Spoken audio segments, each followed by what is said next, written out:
Hello everyone. Welcome to TELLS Videtionary. Today, September 15th, our word of the day is scrawl. S-C-R-A-W-L. Scrawl. Scrawl is a 6-letter word and a verb.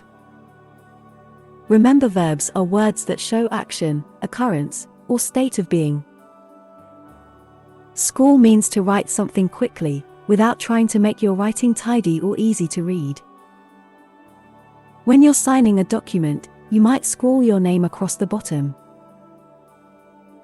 Similar words include scribble, write hurriedly, write untidily, write illegibly, scratch, doodle, dash off, jot, jot down.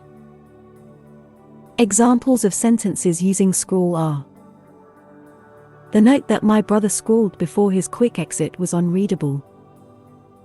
Someone had scrawled graffiti across the wall.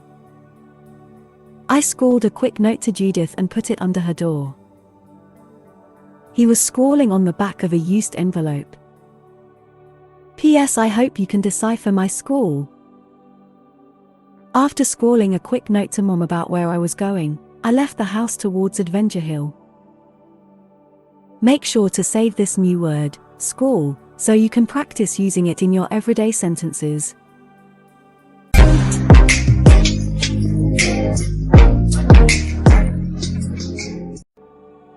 That's all for today. Thank you for spending your time with me. I hope you learnt something new. Don't forget to like and share this video, subscribe to this channel and hit the notification bell so you receive similar videos every day. Have a fulfilling day. See you tomorrow. Cheers.